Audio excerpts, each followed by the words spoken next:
That's much appreciated, Mr. Chairman. That was an excellent, thought-provoking. You're not looking at me. I'm complimenting you. I'm over here. That was a really good, thought-provoking presentation, and it's high time we had something like that in here. Any form of support does end up, you're right, it's rolling up to the wrong people. And I can think in Britain, it's ending up with landlords. That we have a large tenanted sector, and I'm a farm tenant, and you're told, well, you're going to get the single farm payment, so your rent will go up. So actually, as a farmer, I don't receive much benefit of that. But that, of course, is a problem for any other method of support. I mean, the European Union isn't the only bloc to support agriculture. You've got the US with the counter-cyclicals, you've got Canada, price insurance, you've got Japan with their basic law and their basic plan. They do actually all support agriculture. So you didn't mention that, and I felt perhaps you should have done, that this European Union, much as I dislike it, isn't actually alone in that way. Where we are alone is in some of the extraordinary, over-the-top regulations that we have to deal with. I mean, you look at this, nitrate vulnerable zones. I mean, that's way over the top. Our competitors in other countries across the Atlantic, etc., don't have that. IPPC, if you're an intensive livestock producer, that's a major headache for you. They don't have it elsewhere. And of course, there's no benefit.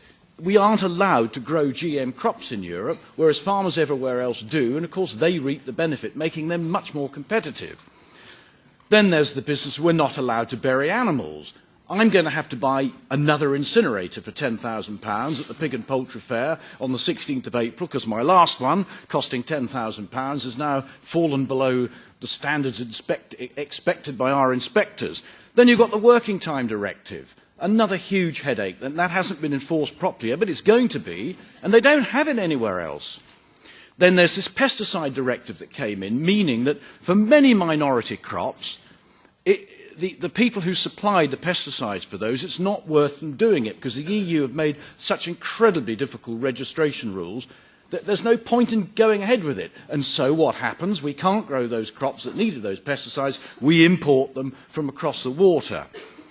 They've all heard me talk about battery cages, etc. They're supposed to be banned in the European Union, but they're not banned elsewhere.